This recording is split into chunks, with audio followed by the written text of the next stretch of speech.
How many people have heard about the idea of, I've got a patient who I think has a pneumo or a hemopneumo, and instead of doing a chest tube, I'm going to do a finger thoracostomy to start? Who does finger thoracostomies? Anybody doing finger thoracostomies? Okay, well, maybe this won't be such a big discussion, but I want to ask you guys, this idea of instead of taking the time to do a chest tube, I can do a slash finger thoracostomy. It'll be much faster, figure out whether this is where the problem is or not, and then I can move forward with my resuscitation. How do you guys feel about the finger thoracostomies? What goes on?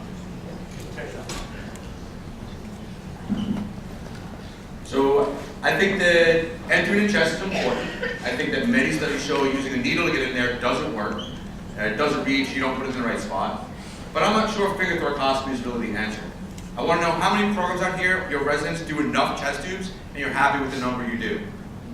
Yeah, 0 people put their hand up. So I think that you guys all should be putting a tube in once you make the hole. I think the slash is fine, putting your finger in to check that you're in, make sure there's no adhesions, but then complete the procedure, close it up. I don't think anybody does enough chest tubes to be happy in life. If you guys don't want to, I'm happy to do it, because I don't think I have enough. Mark, you could have asked a more controversial question like, who in the audience doesn't want more money? Who wants to put more chest tubes in? I can get the whole audience raise their hands, but I think it can't be just the finger in and then out and like, okay, I'm going to move the other side of the chest, I'm done with that. No, that's what you're saying, That's right? crazy. Put the finger in, that's fine, but put the chest tube in right afterwards. Any of you guys feel differently about this? I actually don't. You know, we're in New York City. We have, like you said, we have 20 plus residencies. Any trauma you go to, there's at least 10 or 15 people that you're going to actually push them out. So, you know, I'm the residency director. I believe that the residents should put in chest tubes. So I go with the chest tube as well.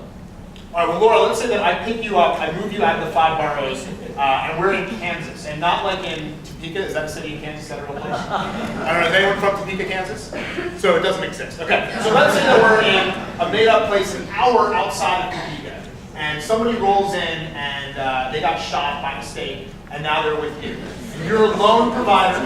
They got shot by mistake. That's how most gunshots happen. So you're the lone provider. It's you, and you've got 2 nurses who are amazing, but they can't intubate, they can't put in chest tubes, they can't do the Roboa that you're really itching to put in as well. How do you feel? Should you just do the finger in the side of that wound is in and then move on to something else? Because I don't know, how long does it take you to do a chest tube? Boss, how long does it take you to do a chest tube? Depends on hand time. Blindfolded like in the study up there? Yeah, blindfolded, I don't know, I mean 5 minutes? 3 minutes? But I agree, as a residency director, again, I can't imagine not wanting to do a chest tube, but if you're working in a small community hospital, as the majority of these people here probably will be, there's a role to putting a finger in a hole, moving forward, securing the airway, and if you decide to put this person on transport, then you can make a decision to complete and put in the chest tube. But there's a role. So Laura, originally this was your case, but Boston took over. Yeah, no, I do see a role for that. And I also see a role in the critical resus, the essentially traumatic arrest too. I mean, when you're kind of really trying to go through all the steps very quickly, you can be setting up to put the chest tube in afterwards, but that finger thoracostomy can be the piece that you do to see if you get a rapid response right there. I think though, the practicality of it also involves trauma surgery, right? So you have to know if your surgeons are going to be okay with that, and I think that needs to be worked out in advance. So I actually have a plan to, you know, when sometimes when you're having that social conversation, so you're in the hallway and you kind of say, hey, next time we're on call together, how do you feel about if we get a traumatic arrest, let's do finger thoracostomies, and then we can put in chest tubes later if we get a response and we think we're going to move forward. And we can not do it if we're just calling it, but that allows our residents the chance to see that thing and let it happen.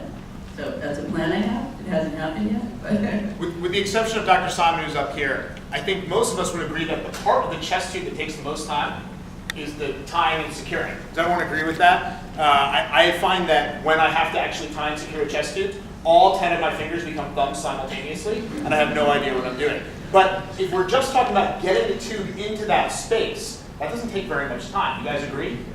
So if you've already got your finger in there, it's easy enough to leave that finger in and jam a chest tube behind it, guided in by your finger. And then it's just a matter of us getting quicker and securing it.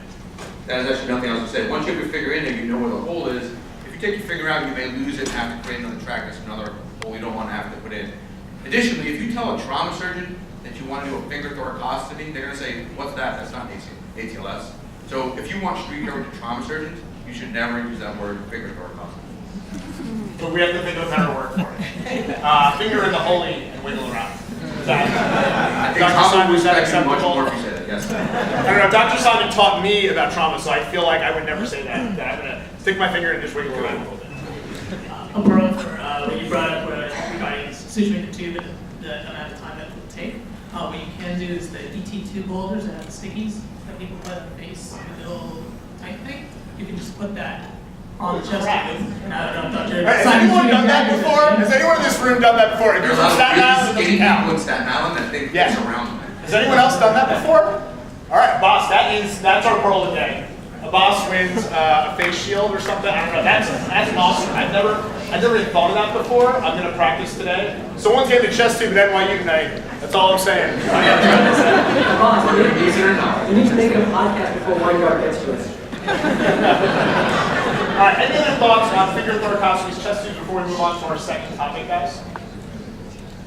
Just last thing, be careful putting your finger in, bone shards can definitely cut your clothes. So that's a good question. So when your residents are doing chest tubes, do you routinely tell them double glove in trauma? Is that just like a routine part of what you do, and does that really help? I don't tell them to double gloves, I don't think it helps, but I do tell them to be careful, put your finger in slowly, make sure you know what you're getting into. Okay.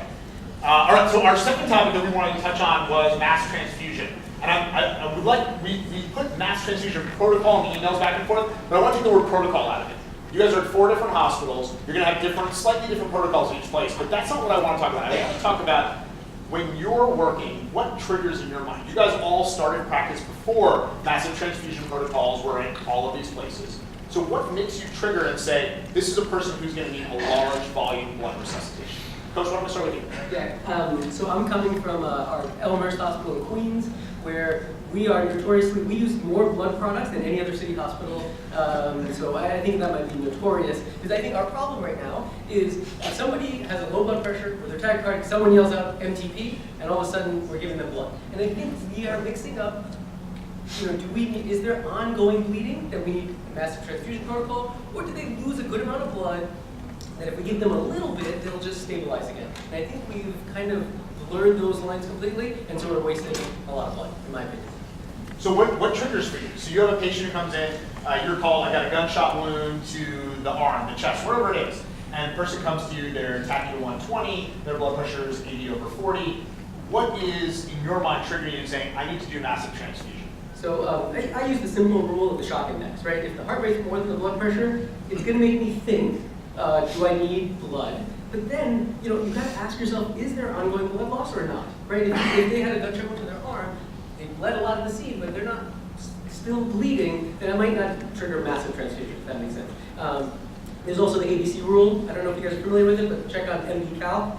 You'll find the ABC rule for trauma. It's beautiful, and it tells you what you already know, which is heart rate over 120, blood pressure less than 90, penetrating trauma, and a positive fast. You get 4 points. If you're more than 2 points, probably MTP will help you. That's what I use. Now, you use massive transfusion when there's massive blood loss. The definition is 1 blood volume in 24 hours or half of the volume in 4 hours. So if you know how much they bled in the room, add it to what they lost in the field, if you can ask EMS, that's also going to be a trigger. Do you find a lot of the places that you're triggering, as soon as you're giving that first unit of O negative that's in your slot, that is automatically then triggering MTP? I don't think so. I think that you have to use your brain and think of what they need. Do they need 1 unit or do they need 30? You have to just look at the patient in front of you. I think the sick ones need all of them. I think you guys bring up a good point. Mental status of the patient can also guide you, especially if they're not intubated, if they're alert. You see the hypotachycardic, and then they start to really lose consciousness. That will really triggering that there's continuing internal hemorrhage and you need to use. One thing that, and I agree with the coach, that I think there can be instances where we kind of are now overdoing the amount of blood product resuscitation. And something that we're exploring at Staten Island is using TEG and ROTEM, and I don't know if anyone here is using thrombolytic graphy, can't say the word, as a way to kind of guide the amount of blood products that you want to use. Anybody else using TEGs or ROTEMs in their trauma bank? Yeah, can we get a show of hands? I'm really curious who's using TEG. Where are you guys from? Hackensack. Hackensack. Anybody in New York? No, I'm just kidding. Totally kidding. Who called? I did the first one of the New Jersey show. So no one in New York right now using TEGs and Rotabs. Staten Island.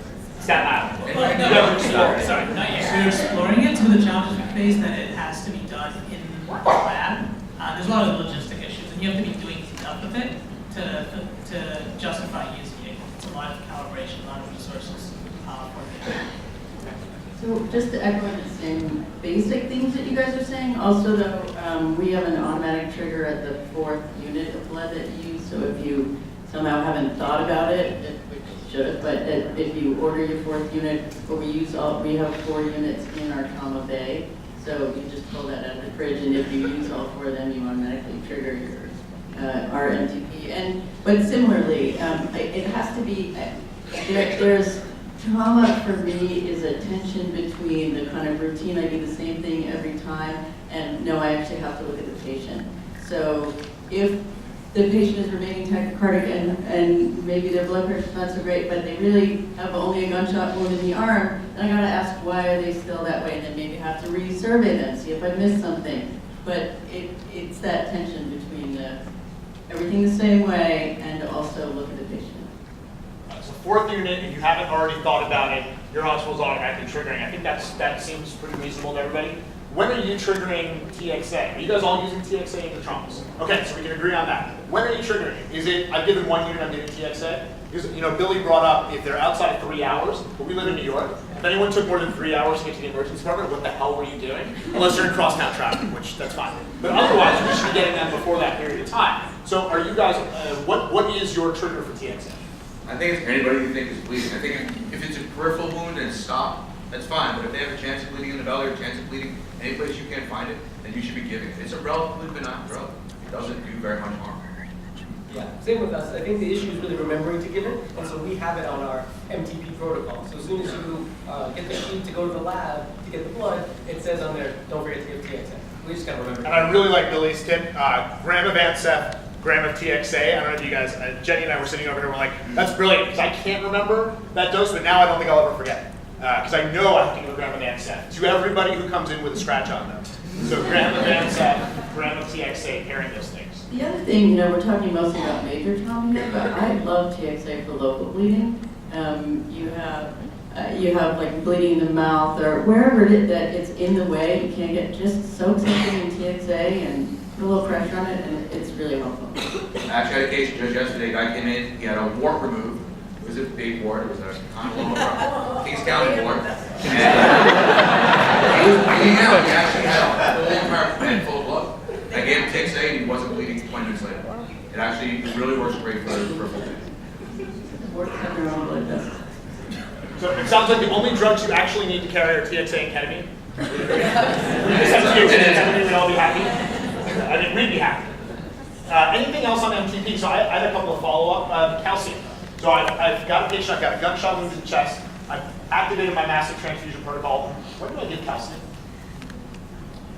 If you're given so much blood and you need to get calcium in the ED, you're doing something wrong. They should be out of your ED by the time you need calcium. I think you need a lot of blood before you need to add the calcium. I think there's still a lot of controversy, even in our shop. There's a couple of critical care docs that give it, but I think the jury's still out on it. So I don't give it. Probably wouldn't give it routinely, but I don't think I'd care if anybody asked for it. Even I. So a lot of people that I've asked outside of our area, they'll say, we actually just check it. We'll check an iCal and we'll use that as our trigger to give it. And I agree, I think most of the time if you're getting to the point where it's like, should I give calcium? It's like, should I be in IR? Should I be in the OR? But sometimes these situations happen where you've got 3 or 4 traumas that you're resuscitating simultaneously. Your team is already in the OR with what was identified as the sickest patient, and now the next patient starts to crump. And so I think we have to think about it, but I don't know. No one I've asked has an answer to that question. I think if you're resuscitating long enough that it came into your mind to give it, I agree with Laura, there's very little downside to giving a gram of calcium gluconate or a gram or 2 of calcium gluconate. But if anyone's got a better answer, we're willing to hear. Let's see, so calcium, TXA, massive transfusion protocol. Billy talked about 1-to-1-to-1 ratios for your transfusion. We're all in agreement on that. I think the proper study kind of told us that should be done. Any of you guys doing QA on your traumas to know, are we actually getting 1-to-1-to-1, or where do we actually sit? Anybody know the answer on that? So we're not doing QA, but if you ask the nurses, they'll tell you they're not even keeping track of it. They're just giving whatever shows up. So really, it's on the lab. It's really on you to remember, are we giving the right amounts? Because I don't know if we're getting better than we used to, but not sure if we're not QAing everybody. I think it's really important. I think that when we give blood, everything goes on the blood warmer. That stuff comes out of the fridge, it's cold, so to make your patient more acidotic or cold. Every time a unit is given, it gets hung on the back of the warmer on the other hook. So you can see what's there, you can tell what's going on. It's actually a great way to do it, so you keep track. I'm also a big fan of the Sharpie. I often give my residents Sharpies as gifts. And yeah, I'll Sharpie whatever bags are up just to make sure that nobody's forgotten how many they've given. I don't know that we are QAing at this point, but it's definitely. You write on the patient's check. On the back, Oh. just so I can see it. My guess is the blood bank probably has the answer to this, right? Because they're the ones who have to keep track of everything you use. So that comes back to another question. So let's say that I've given 2 units. I think I'm going down massive transfusion. I've sent someone running, as Billy talked about, the fastest runner needs to go get the blood. So I've sent someone running for it. They come back, and in that time, in that 8 minutes or 10 minutes or whatever it is, now the patient's kind of stable. I'm like, you know what? I don't think I want massive transfusion. Can I send all the blood back? I have 2 comments about that. For one, not everything that gets from the blood bank is given. I've more than once found the cooler holding the door open with units in it sitting in the corner, so you don't know what was always given. Number 2, you really should have a fridge in your trauma bag. You shouldn't be running far from it. Many studies show that having it in the room will really make a difference in your patient's outcome. From what people are saying, it sounds like it's a great study to do citywide, the effectiveness of the MTP and how much it actually gets you. I thought you were going to say how fast at different hospitals we can get somebody to the blood bank from the trauma side. That's it. But so can I return those products if I decide not to use them? What's the shelf life? Like, I mean, if I kick them in the corner next to the warmer, maybe they can't last too long. But what's the time for me getting them released that I can return? Does anybody? I mean, I know you can bring them back, but does anyone know how long after? I want to say it's 2 hours, but I think it might be longer than that. But they call and say, you know, if you have one, bring it back. The nurses also know. If it's sitting there, the nurses say we got to send it back. If you're not going to put it up and hang it, it's got to go back. The nurses I think know. this is probably one of the reasons why people are a little more liberal about activating MTP. Because like, well, if we don't use it, I can send it back. We just be careful and make sure that actually gets done, as opposed to everybody, you know, like trauma team rolls first out, and everyone's like, okay, back to the ankle sprains, and we leave a big case of blood in the corner. One of the things, I think someone mentioned, I think Ron and John actually mentioned using simulation to get your trauma teams working together. I know in our place, one of the things that was pointed out that we learned the first time we did a trauma simulation was that the cooler bag that things came in, nobody knew that there were pockets on the outside that had products in them. I mean, literally nobody in the room in this resuscitation, this was both trauma and EM, knew that those pockets had stuff. So we fed that back to the lab, and what the hematology department did is they actually put a sign on it saying platelets are here on the outside to make sure that nobody wasted those platelets. Because what they had actually said, oh yeah, a couple of times people came back and said, where are the platelets? And we're like, they're in the bag we sent you. And I'm like, oh, that would have been really helpful to tell us before now. But you know, watch out for that. Those bags are kind of big and bulky, and you never know where that last unit's hiding. Any other thoughts on MTP before we move on? All right, so we have one other question we want to tackle, and then we're going to send everybody out to get refreshments. And you know, Froso mentioned this before about tachycardia. I think we know that kids will kind of maintain their vital signs until they just decide to drop off the cliff. But we see this in young adults as well, where they might be tachycardic, but they're not hypotensive until, you know, they arrest. So how can you tell when a patient comes in with a traumatic injury, this tachycardia is actually their shock versus, oh, they're just super anxious and that tachycardia is not shock, they just need a little Ativan. I'm not recommending anyone get Ativan to a trauma patient.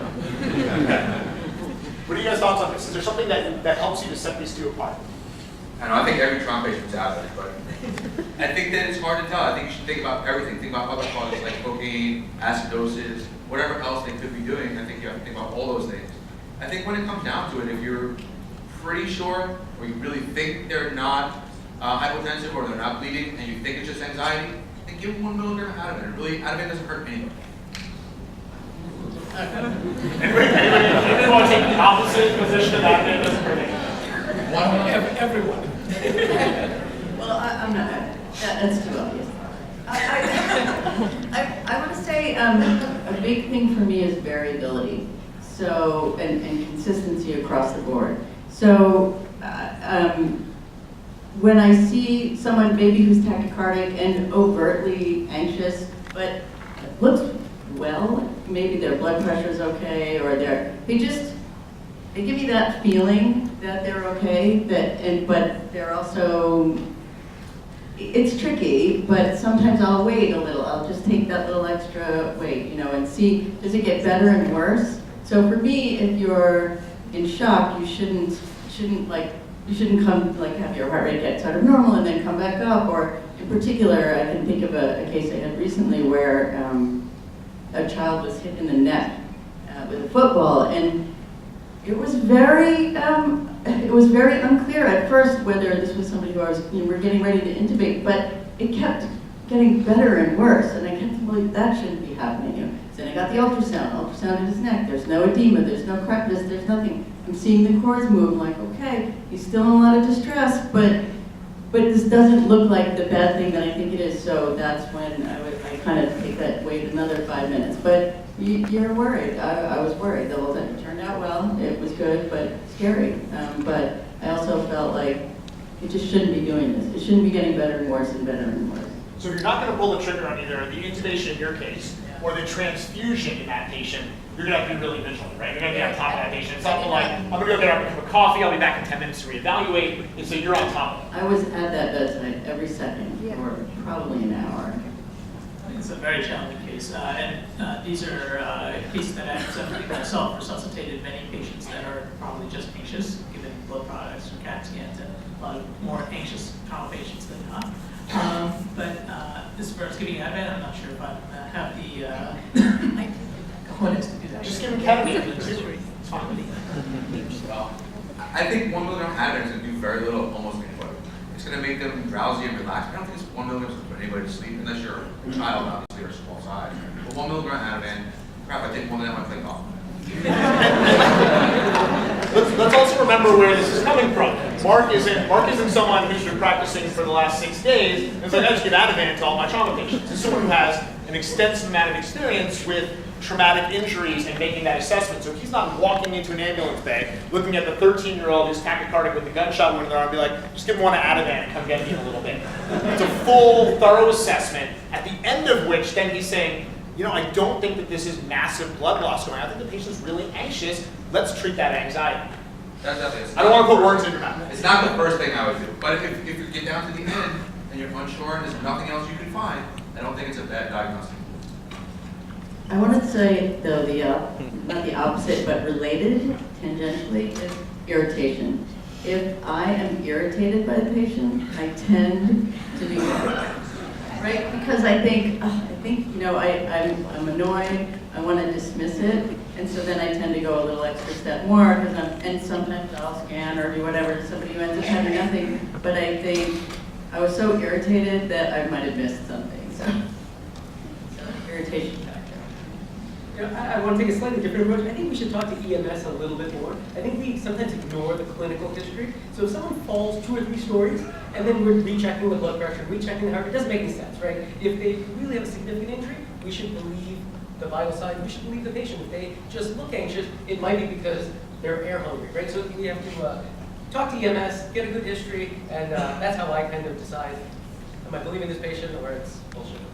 And a lot of times, we're focusing on the heart rate as an indicator of anxiety. Let's remember that there are other signs that people are going in shock, right? It's a decreased perfusion. I've had a number of patients in their 30s whose pressure was 180 over 90, but they were tachycardic to 150, and they were clearly poorly perfused. They weren't mentating, they weren't able to answer questions, and so sometimes their pressure is going to be jacked up because they have the catecholamines to do that, but they will have other signs of hypoperfusion that we have to look into.